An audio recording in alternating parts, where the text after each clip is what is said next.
This is what I expect when I click on a video about self-improvement. Go and travel and learn. Go and start that business that you've always wanted. This is what I got when I clicked on this video a few weeks ago.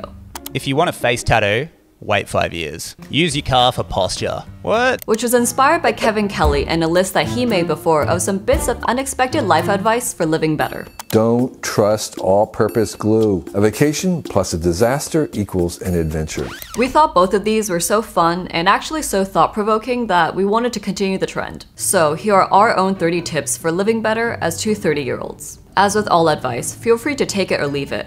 But if you find any of these helpful, or if you have any tips of your own that you'd like to share, we'd love to hear in the comments below. Don't trust they. When you hear someone authoritatively declare that they say that you should do X, Y, or Z thing, question it. Who the hell are they anyway? Don't drink a liter of almond milk a day.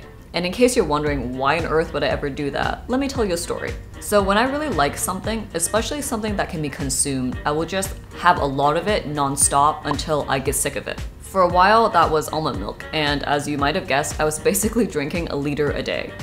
But as it turns out, I had a bit of a sensitivity to almonds which I didn't know about, and after exposing myself to that volume of almonds, it turned into a full-blown allergy. So maybe the real advice here is to practice moderation, or you might end up with some nut allergies. Clean as you go. So this is what I learned when I was working in food and beverage. If you're cooking or just in the kitchen, it's really more efficient to clean things as you go rather than waiting to do it all at the end. It's a lot easier to deal with, and there's usually a bit of downtime as you're cooking anyway, so it's a great habit to get into. Make time to be a potato. So I used to struggle a lot with deliberately making time to rest because I would feel bad for not being productive. But because we're all human and we all need downtime, I would have this schedule full of stuff, but then inevitably I wouldn't get to some of it because I would unintentionally end up taking a break anyways, but then I would feel bad or guilty about it because I hadn't planned that. But I found out when I purposely set aside time to rest and potato and do nothing, I could do that without feeling bad because that's what I had intended to do with that time. So yeah, make time to potato and don't feel bad about it. Watermelon juice is a bad deal. Watermelons are 92% water, and other fruits like, say, mangoes are not that. So in terms of bang for buck, something like freshly squeezed mango juice is a way better deal than watermelon juice, provided it is actually just from the fruit itself and not pumped full of water and sugar. Always greet people and say thank you. Pretty simple, but I feel like you can never go wrong with it. Don't ego lift. So this is a story from when I was 22, but I was at the gym. I was meant to be doing rehab because I'd recently sprained my back, but I saw someone next to me lifting heavy, and I kind of felt like I needed to lift heavy too. My hubris and arrogance as a young gym goer resulted in me herniating 2 discs in my lower back that day, so yeah, don't ego lift. Honestly, no one at the gym really cares what you're doing anyway, and if they do, it's their problem, not yours. You can't make everyone happy. I think I was really reminded of this after we started YouTube, and you could see in one place, namely the comment section, how vastly different people reacted to the same thing. It's not that I didn't already understand that as a concept, but I think that YouTube comments did serve as a good reminder that everyone is coming from a different place and they're going to have their own viewpoints as a result. Practice empathy first. So full credit to my mom on this one. She always challenged me as a kid to think about other people's perspective first. So when you're upset at someone, it's really easy to come up with a list of reasons to justify why you're upset. But if you pause and think for a second from their perspective as to why they might have acted in that way or why they might have done the thing that upset you, if you can kind of have some level of understanding, it really actually helps to make yourself less mad. It's a tough thing to do, but honestly, it's a win-win at the end of the day. It really helps to get outside during the day, especially if you're feeling down. It doesn't matter if it's a hike or if it's just stepping outside the front door, whatever is possible for you. When I was experiencing some really low points before I left my job as a lawyer, and the thing I dreaded the most was actually waking up because I had to go to work, I found that it really helped to actually get ready for work, and then I would go downstairs from my apartment building and just sit in the little park there for like 5 minutes before I went to work. It did help make me feel a little bit better, even if it was just marginally on some days, but at that point I was happy with anything. And it was actually only afterwards that I learned that sunlight is not only good for physical health, but also mental health.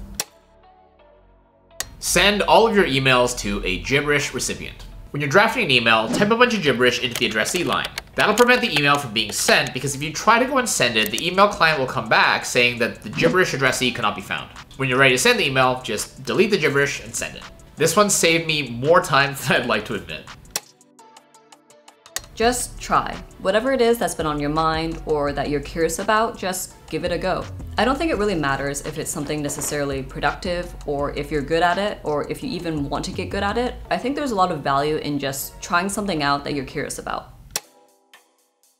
Learn new things even while working. So this is a really important one, and it also happens to be the sponsored portion of this video. Em and I both really believed in learning while we were working, and that was both from a personal perspective in terms of learning things that we genuinely had interest in, and from a professional perspective. We wanted to avoid a situation where down the line we would feel trapped in our careers or feeling like we didn't have any mobility because we hadn't learned any skills outside of the work that we were doing. And in some ways, that's kind of what we've done with this channel as well, where we turned our hobby for content creation into a small business.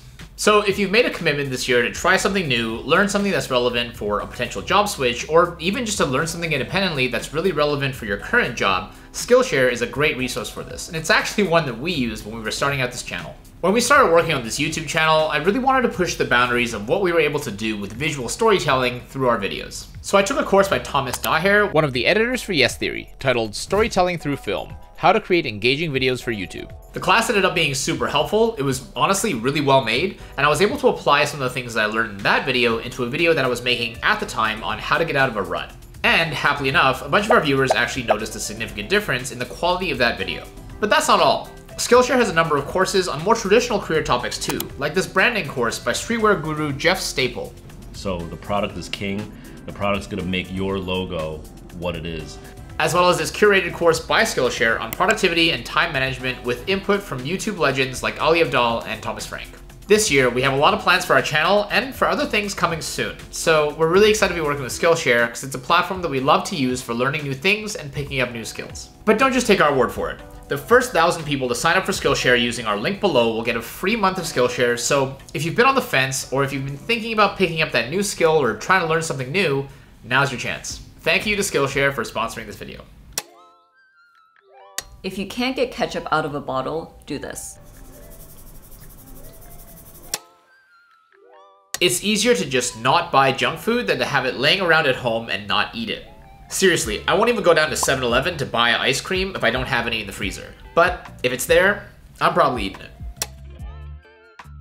Don't buy stuff for your fantasy self. For me, it was clothes, but it could be anything. I actually picked this up from another YouTuber a few years back when I was trying to figure out why I continued shopping for clothes when I already had plenty, including a lot that I didn't really wear. Basically, one of the big reasons was that I was using clothes as a way of building this aspirational version of myself that I wanted to be. Of course, there is nothing wrong with aspiring to something, but I was using buying stuff as a way to curate and chase this fantasy self of mine that didn't actually really align with who I was in real life. For example, I went through a phase where I kept buying a lot of really dressy clothing and heels because my fantasy self at the time was someone who went out to nice events and parties a lot. But in reality, that's not something I really did, so I was better off buying like a good pair of sneakers. If you really like something though, buy 2 of it. I have a pretty hard time buying clothes generally, but even more so in Hong Kong. So when I find something I really like, I tend to buy 2 or more of it. You may have also seen me in this exact shirt before. If you're new here, my name is Lloyd. I basically say, yeah, that was sent in error. Yeah, it takes out the part of just to get it out of the way and set us up for the rest of the day. I really like this shirt.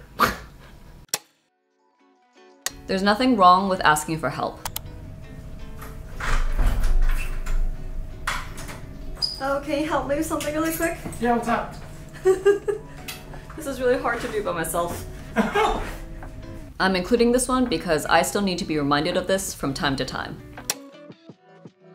Gift your loved ones services. So I've never really been the type of person to go out and buy physical items for people as gifts, but I do love cooking for people. I like to do slightly higher effort multi-course meals, often with cocktail or wine pairings, and that can be a really fun experience for friends and family that come over. So if your love language consists of gifting acts of service as opposed to gifting physical goods, don't shy away from it. It can be a really fun experience for people on the receiving end too. If you are a gifter, give your loved ones just because gifts. These gifts don't have to be anything big at all. I think it's more about the intention behind the action than the actual gift itself. Sometimes it's something just as simple as picking up an extra pastry when I'm at the bakery because I think a friend will like it. Do things alone. So this was kind of a trend that, at least for me, started in the early 2000s, where it kind of became really fashionable to just go out and eat a meal by yourself at a restaurant, which I guess at the time seemed like something that was kind of out there to do. I started doing that around then, and I kind of really fell in love with the experience, and I sort of started to find things to do alone that kind of seemed strange to do alone, but were actually really good solo experiences. When I was studying cocktails to become a cocktail bartender, I was in New York City for a while, and I started going to bars by myself. It was a lot easier to get into some of the best bars when you were just by yourself because it was a lot easier to get one bar seat than it was to even get two. By myself, I was able to watch everything the bartenders were doing, I was able to enjoy my drinks, and I was able to just get up and go when I wanted to. I honestly don't think that there's really that many things that you can't do by yourself, and sometimes the experience is kind of unique and special when you do it on your own.